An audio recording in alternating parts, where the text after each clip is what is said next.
தோஷம். ஏன் இதை சொல்கிறேன் தெரியுமா? கர்த்தருக்குன்னு ஒப்பு கொடுத்துருங்க. பரிசுத்தத்தை கேளுங்கள், நித்திய ஜீவனுக்கென்றே வாழுங்கள்.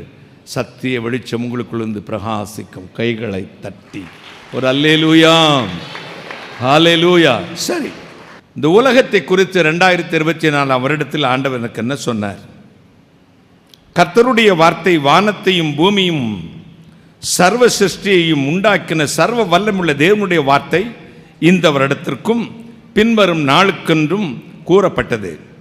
தேவனுடைய கரம் எழுதி கொடுத்த கட்டளை பின்னாளில் பரிசுத்த ஆவியினால் ஏவப்பட்டு பரிசுத்த மனிதர்கள் இந்த உலகத்திற்கு வெளிப்படுத்துகிற தீர்க்க தரிசனங்கள் ஒவ்வொரு காலகட்டத்திலும் அது நிறைவேறி வந்து கொண்டிருக்கிறது. இந்நாட்களிலும் தேவன் தான் தெரிந்து கொண்டு தம்முடைய நாமம் மகிமைக்கென்று நிறைவேற்ற வேண்டும் என்று எண்ணின காரியங்களை ஒரு சிலருக்கு வெளிப்படுத்தி இந்த உலகத்தில் வரும் காரியங்களையும் வெளிப்படுத்தி இருக்கிறார்.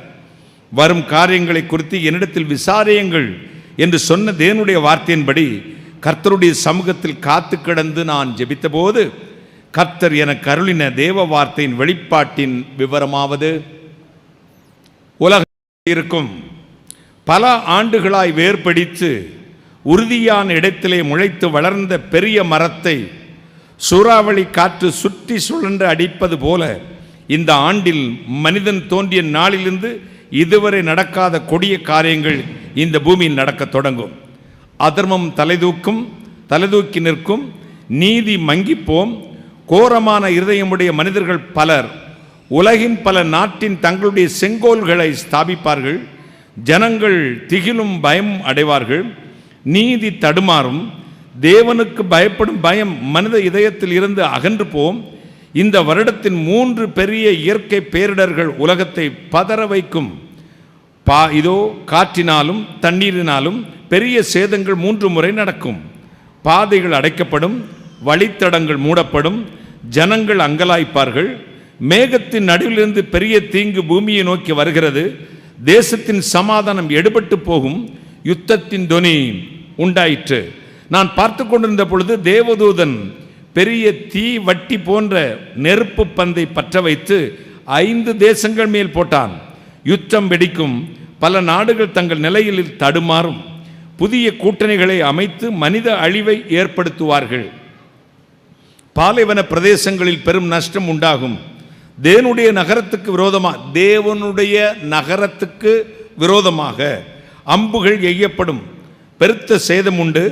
உருக்குலைந்து நிலை தடுமாறி பின்பு எழுந்து நிற்கும். ஒரு அல்லேலூயா. 4 மாதம் 6 நாட்களுக்குள் 3 பெரும் சம்பவங்கள் உலகில் நடக்கும். வான்வெளியில் மனிதன் பயன்படுத்துகிற செயற்கைக்கோள்களால் பல இழப்புகள் ஏற்படும். தேசத்தில் புகழ்பெற்ற பெரிய தலைவர்கள் மரிப்பார்கள். பிரபலமான பெண் மரிப்பார். கொள்ளை நோய்களின் கொடூரம் தொடரும்.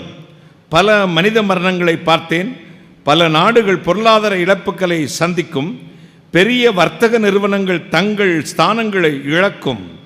கொடூர விபத்துக்கள் 4 முறை நடக்கும். பல ஜனங்கள் அகதிகளாய் பல இடங்களில் தஞ்சம் அடைவார்கள். அரசியலில் நேர்மை இருக்காது.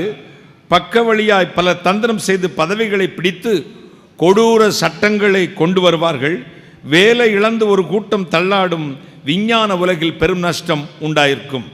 சிகப்பு கம்பளத்தின் மீது நின்றிருந்த ஒருவன் 2 நாடுகளுக்கு எதிராக பட்டயம் வீசி அதன் சமாதானத்தை கெடுப்பான். மேலும் நல்லா கவனிச்சுக்கணும், நான் சொல்கிற ஒவ்வொரு வார்த்தைகளும் கர்த்தருடைய வார்த்தை, ஞான அர்த்தங்கள் உடையதாக இருக்கணும். நீங்கள் தான் அர்த்தத்தை கண்டுபிடிக்கணும். சிகப்பு கம்பளத்தின் மீது நின்றிருந்த ஒருவன், எந்த நீங்கள் தான் புரிஞ்சுக்கணும். 2 நாடுகளுக்கு எதிராக பட்டயம் வீசி அதன் சமாதானத்தை கெடுப்பான். மேலும் காற்றில் சாம்பலுக்கு ஒப்பான தூளை தூவிவிட கண்டேன். அது மனிதர்கள் மேல் பட்டவுடன் மனிதர்கள் சுருண்டு விழுந்தார்கள். புதிய தொற்று கிருமிகளை கொண்டு தீங்கை உண்டாக்குவார்கள். 3 நாடுகள் யுத்தத்தை சந்திக்கும். பெரும் சேதம் உண்டாகும். குளிர் பிரதேசமான நாடுகள் பெரும் பாதிப்புக்குள்ளாகும். பனிப்பொழிவு, திடீர் வெள்ளம், காற்று இவைகளினாலும் பூமி அதிர்ச்சி, அணு ஆயுதங்கள் மூலம் பெரும் சேதம் உண்டாகும். மத வழிபாட்டு ஸ்தலத்தில் பெரும் சேதம் உண்டாக கண்டேன். தீமை வராமல் ஜெபிப்போம். மத மோதல்களை உண்டாக்கி பல தந்திரமான காரியங்களை செய்து தன்னை நிலையா நிறுத்தும்படி எத்தனித்த ஒருவனை கண்டேன். அவன் சிங்கத்தின் பிடரியும் குரங்கின் உடலும் மனித சாயலுமான ஒருவன். புல்வெளியில் மேய்ந்து கொண்டிருந்த ஒரு ஆட்டுக்கூட்டத்தை பயமுறுத்தி ஓடவிட்டு கனிதரும் மரங்கள் எல்லாவற்றையும் பூவோடும் பிஞ்சோடும் உலுக்கி போட்டான். அவனை பிடித்து கட்ட ஒருவராலும் முடியவில்லை. மேலும் வானத்திலிருந்து ஒரு சத்தம் உண்டாகி, போதும், நிறுத்து. என் கோபத்தால் கொஞ்ச காலம் என் ஜனங்களை கண்டுகொள்ளாமல் விட்டேன். அந்த காலங்களில் உன் இஷ்டப்படி கொடூரமாக என் ஜனங்களை வேட்டையாடி பயப்படுத்தி அகங்காரம் கொண்டாய். இனிமேல் உன் இஷ்டத்திற்கு என் ஜனங்களை கொடுக்க மாட்டேன். உன் தாடையை உடைத்து சங்கிலிகளால் கட்டி உன்னை பாதாளத்தில் அடைக்கிறேன் என்றார். தேசத்தில் சமாதானம் உண்டாகும்படி என்னுடைய குளிர்ந்த தண்ணீரை தேசத்தின் மேல் ஊற்றுவேன். புல் முளைக்கும், என் ஆடுகள் மேய்ச்சலை கண்டடைவார்கள். தேசத்தில் சமாதானம் சீக்கிரத்தில் திரும்ப வரும். சத்ரு அடைக்கப்பட்டு காணாமல் போவான். பண பரிமாற்றத்தில் பெரிய மாற்றங்கள் கொண்டு வரப்படும். கடலிலிருந்து ஒரு தீமை வருகிறது. 19 நாடுகளில் கொள்ளை நோய் ஒரு பெரிய பாதிப்பை உண்டு பண்ணும். மனிதர்கள் பலர் ஒரே நேரத்தில் மரிப்பார்கள். பிணக்குவியல்களை கண்டேன். சேதம் வராமல் ஜெபிப்போம். பல நாடுகளில் நீதியான நாற்காலிகள் பிடுங்கப்படும். பல நாடுகளில் நீதியான நாற்காலிகள் பிடுங்கப்படும். அநீதி செய்பவர்கள் அந்த நாற்காலில் அமர முயற்சி செய்வார்கள். மனித தெய்வங்கள் அதிகமாய் பெருகி போவார்கள். மனிதர்களை கடவுளாக வணங்குகிற மனித தெய்வங்கள் வரும் நாட்களில் அதிகமாய் பெருகி போவார்கள். மெய் தேவனை மறந்து மனிதர்களையும் தெய்வம் அல்லாதவைகளையும் பல நாடுகளில் தெய்வம் அல்லாதவைகளுக்கும் முக்கியத்துவம் கொடுப்பார்கள். என்றாலும் ஒரு சில நாடுகளில் அக்கினி பொறி எழும்பும்படி பல பரிசுத்தவான்களை கர்த்தர் எழுப்பி கற்பனை கடவுள்களை நிர்மூலமாக்கி பேரொளியை வீசச் செய்வார். உருவங்களை பேசும்படி செய்து பொய்யை உண்மையாக்கும் முயற்சி நடக்கும். அநேகர் அதை பின்பற்றுவார்கள். எனவே இந்த வருடம் முதல் உலகில் எங்கும் தேவன் ஒருவித வாதையை அனுப்புவார். அதை உணராத ஜனங்களை பட்சிக்கும். குறிப்பிடப்படாத பல நாடுகளில் இயற்கை சீற்றமும் பெரும் அழிவு உண்டாகும். பிரபலமான ஒரு தலைவர் கொல்லப்படுவார். யுத்தத்தின் சத்தம் கேட்டேன். மரண ஓலங்கள் ஓயவில்லை, கொள்ளை நோயும் ஓயவில்லை. மனித இனம் தோன்றிய நாளிலிருந்து நடக்காத பெரும் விளைவுகளே உண்டாகும். கர்த்தருடைய ஜனங்களே கவனமாக ஜெபிப்போம். அமெரிக்கா எப்படி இருக்கும்? வல்லரசு நாடான இந்த தேசம் தன் நிலையில் தள்ளாடும். பல எதிர்ப்புகளும் தேசத்தில் சேதம் உண்டாகும்.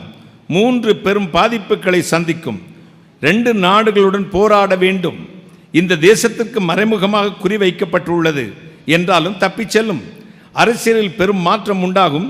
வேடனுடைய கண்ணியில் சிக்கின குருவி எடுபட்டது போல ஒரு தலைமை விடுபட்டு எழும்பும். வேடனுடைய கண்ணியில் சிக்கின குருவி தப்பித்தது போல ஒரு தலைமை விடுபட்டு எழும்பும். பொருளாதார மாற்றங்கள் கொண்டு வரும்.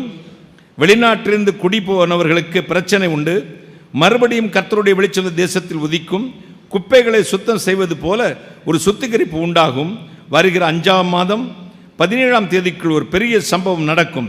மேலும் வெளிச்சம் உதிக்கும். தந்திரக்காரர்கள் காணாமல் போவார்கள். தேவ தூதன் தன் செட்டைகளை இந்த தேசத்துமை விரித்ததை பார்த்தேன்.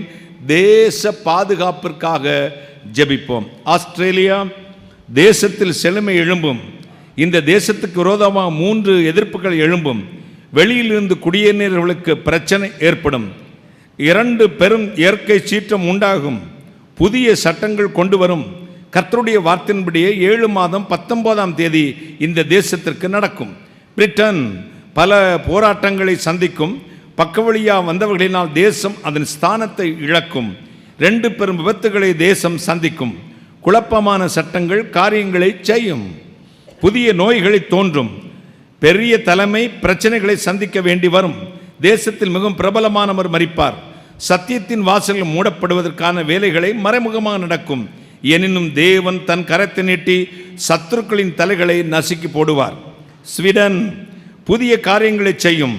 பல சதிகளை செய்து இதற்கு விரோதமாக எழும்புவார்கள். என்றாலும் வாய்க்காதே போராட வேண்டி வரும். மலேசியா பெரிய போராட்டங்கள் நடக்கும். சட்டங்கள் மாற்றப்படும். வெளியிலிருந்து குடியினர்களுக்கு பிரச்சனை உண்டு. தலைமைக்கு ஆபத்து உண்டு. ஒரு பெரிய சேதத்தை சந்திக்கும். கர்த்தருடைய வார்த்தைக்கு விரோதமாக ஒரு கூட்டம் எழும்பும்.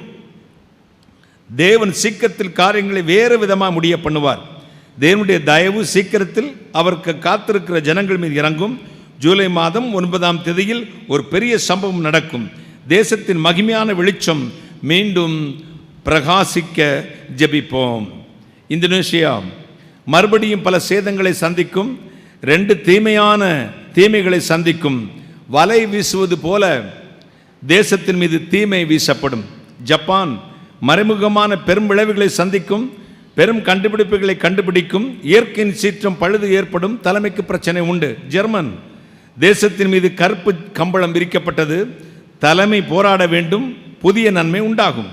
சைனா உலகின் முதன்மை இடத்தை பிடிப்பதற்காக பல தந்திரமான காரியங்களை செய்யும். வான்வெளியில் பெரும் காரியத்தை செய்து வெற்றி பெறும். 3 நாடுகளுடன் போராட ஆயத்தமாகிறது. பெரும் 4 அழிவுகளை சந்திக்கும்.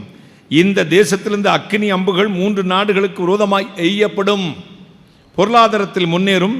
பெரும் தீமையை பரப்பும். பல மனித மரணங்களுக்கு காரணமாகும்.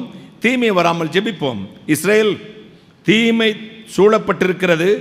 மறைந்து திடீரென இந்த தேசத்திற்கு ஆபத்து வரும். நம்பியிருந்தவர்கள் கைவிடுவார்கள். தலைமை தள்ளாடும். தரைமட்டமாக நினைத்த நிலத்தில் கைப்பிடி அளவு மண்ணில் இருந்து ஒரு பெரிய ராஜாங்கம் எழும்பும். ஹல்லேலூயா. தீமையை சந்திக்கும். 3 புதிய எதிரிகள் எழும்புவார்கள். ரோம் நாணல் போல தள்ளாடும். தலைமைக்கு பிரச்சனை உண்டு. நாற்காலியில் மாற்றப்பட ஆயத்தமாகிறது. கருப்பு புகை எழும்பி தேசத்தை மூட கண்டேன். சேதம் வராமல் ஜெபிப்போம். இலங்கை ஸ்ரீலங்கா மறுபடியும் கட்டக்கூடிய வேலையை தொடங்கி கொண்டிருக்கிறது. தான் நம்பியிருக்கிறவர்கள் மறைமுக கண்ணி வைப்பார்கள். சீக்கிரத்தில் சமாதானத்தை கெடுக்க முயற்சி நடக்கும். இருபெரும் தீமைகளை சந்திக்கும். தலைமை நாற்காலி தள்ளாடும். மத்திய கிழக்கு நாடுகள், மிடில் ஈஸ்ட், இதுவரை நம்பியிருந்த நம்பிக்கை ஆணிவேர் பிடுங்கப்படுவதைப் போல காரியங்கள் நடக்கும். யுத்தத்தின் துணி கேட்டது. வருமானத்தில் தடங்கள் ஏற்படும். பெரிய பிரச்சனை சந்திக்க வேண்டி வரும். பாலைவன பிரதேசங்களில் அலறும் கூக்குரலும் கேட்டது. ஜெபிப்போம். நம்முடைய தேசம், இந்திய தேசம் எப்படி இருக்கும்? இந்தியா தேசத்தின் மீது மிகவும் கடினமான இருள் சூழும். மனிதர்களால் நம்ப முடியாத காரியங்கள் நடக்கும். தந்திரமாய் கண்கட்டு வித்தையை போல அரசியல் மாற்றங்கள் நடக்கும். தந்திரமாய் கண்கட்டு வித்தையை போல அரசியல் மாற்றங்கள் நடக்கும். மனித இதயங்கள் சோர்ந்து போகும். என்றாலும் சத்துருவின் சந்தோஷம் நீடிப்பதில்லை. நான் பார்த்து கொண்டிருந்த பொழுது வானத்திலிருந்து ஒரு கரம் கைப்பிடி மண்ணை எடுத்து தோண்டப்பட்ட பெரிய பள்ளத்தை போடுவதை பார்த்தேன். அந்த பள்ளம் முழுவதும் மூடி நிரம்பியது. சத்துரு வெட்டின குழியை சீக்கிரத்தில் தேவன் மூடி போட்டு அவனை பாதாள பரியந்தம் தாழ்த்துவார். மூச்சு காற்றை வாங்கி போடுவார். தேசத்தில் 2 பெருந்தலைவர்கள் மரிப்பார்கள். 4 மாநிலங்களில் பெரும் போராட்டம் உண்டு. 5 முறை பெரிய இயற்கையின் சீற்றம் உண்டாகும். மத வழிபாடு இடங்களில் பெரும் பிரச்சனைகள் ஏற்படும். வெள்ளம், நிலச்சரிவு 3 முறை நடக்கும். மனித மரணங்கள் பல நடப்பதை பார்த்தேன். பொருளாதாரத்தில் போராடும். அரசியல் மாற்றம் வரும். என்றாலும் பல சிக்கல்கள் மத்தியில் கொஞ்ச காலம் போராட வேண்டும். குஜராத், மேற்கு வங்காளம், கேரளம், உத்தரப்பிரதேசம் பல போராட்டங்கள், இழப்புகள், மனித மரணங்கள் நடக்கும். சேத வராமல் ஜெபிப்போம். தமிழ்நாட்டில் தலைமைக்கு விரோதமாக பல அக்னி அம்புகள் எய்யப்படும். ஆனாலும் அது தட்டிவிடப்படும். நீதி தடுமாறும். ஜனங்கள் பயந்து வாழக்கூடிய நேரம் வரப்போகிறது. பொருளாதார தோல்விகள் ஏற்படும். நெருப்பில் பெரிய அழிவு ஏற்படுவதை கண்டேன். கடல் பொங்கியது. கலக்கமடையும் நேரம் வரப்போகிறது. புதிய சட்டங்களினால் பெரும் பயம் உண்டாகும். நீதிக்காக ஜனங்கள் காத்திருக்கும் காலம் வரும். சக்கரம் உருண்டோடுவது போல தன் பாதையில் ஓடி தான் நினைத்ததையெல்லாம் செய்யலாம் என்கிற ஒரு துஷ்டனை கண்டேன். திடீரென்று வானத்திலிருந்து ஒரு கரம் நீட்டப்பட்டு சக்கரத்தின் காற்றை பிடுங்கிவிடப்பட்டது. அது தாறுமாறாய் ஓடி கடைசியில் அகால பாதாளத்தில் விழுந்தது. தன் இஷ்டப்படி இந்த நாட்டில் ஓடிக்கொண்டிருந்த சக்கரம் செயலிழந்தது. சீக்கிரத்தில் அதன் காற்றை சர்வ வல்லவர் பிடுங்குவார். அது அழிந்து போகும். ஒரு அல்லேலூயா, ஹல்லேலூயா, ஹல்லேலூயா. அடுத்து திருச்சபைகள் எப்படி இருக்கும்? அப்படி திருச்சபைகளை பற்றி அஸ்திபாரங்கள் நிர்மூலமாகும் காலம் வந்துவிட்டது.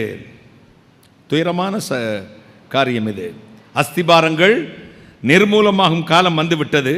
கர்த்தருடைய தயையை இழந்து அல்லது தள்ளிவிட்டு சுயபோதனைகளால் ஆதாயத்திற்காக சபைகளை மேய்க்கும் கள்ளர்கள் பெருகி போவார்கள். நான் பார்த்து கொண்டிருந்த பொழுது தேவதூதனுக்கு ஒப்பான ஒருவன் நின்றிருந்தான். அவன் பிரகாசமான ஆடை ஒன்றை அணிந்திருந்தான். திரள் கூட்டம் அவனை சூழ்ந்து கொண்டது. நான் ஆச்சரியத்துடன் பார்த்த பொழுது அவன் என் காதில் மெல்லிய சத்தம் என் காதில் கேட்டது. அவனிடத்தில் போய் சிலுவையின் உபதேசத்தை சொல் என்றது. அப்படியே நான் அவனிடத்தில் போய் சிலுவையை பற்றிய உபதேசத்தை கூறின உடனே அவன் அணிந்திருந்த பிரகாசமான வஸ்திரம் அகன்று போயிற்று. ஒரு கைத்தட்டு கொடுங்க, ஒரு அல்லேலூயா சொல்லுங்க. உள்ளே பார்த்தால் கருப்பு நிறத்தில் உலகத்தின் அத்தனை அருவருப்புகளும் உள்ள ஓர் இதயம் அந்த பிரகாசமான வஸ்திரத்துக்குள் இருந்தது. அவன் ஓடி ஒளிந்து கொண்டான். ஆவியானவர் திருவுளம் பற்றினார். இப்படிப்பட்டவர்கள் தேவபக்தின் வேஷத்தை தரித்து அதில் பலனை மறுதளிக்கிறார்கள். சிலுவைக்கு பகைஞர்கள், உலக நேசத்தால் நிறைந்து உலகம், பணம், மாமிசம், இச்சைகளால் நிறைந்தவர்கள். இனி வரும் காலங்களில் இவர்கள் என்னுடைய சபைகளை கொள்ளையிடுவார்கள். சர்வ வல்லமுள்ள தேவனாகிய நான் என் அக்னினால் இவர்களை அழித்து இவர்கள் வம்சத்தை சாம்பலாக்கி போடுவேன். என் ஜனங்களையோ சிலுவையை சுமந்து கற்பனைகளை கைக்கொண்டு கிறிஸ்துவின் அடிச்சுவடுகளை பின்பற்றி செல்கிற உத்தம மேய்ப்பர்கள் கையில் கொடுக்கும் காலம் வந்துவிட்டது. பரிகாசக்காரர்கள் தோன்றி சத்திய மார்க்கங்களை தூஷித்து உத்தம ஊழியர்களையும் அவமானப்படுத்தி ஜனங்களை விசுவாசத்தை விட்டு விலக்கும்படி செய்வார்கள். என் நாசின் சுவாசத்தினால் அவர்களை அழிப்பேன். கைகளை தட்டி என் சபை மறுபடியும் புதுப்பிக்கப்படும்.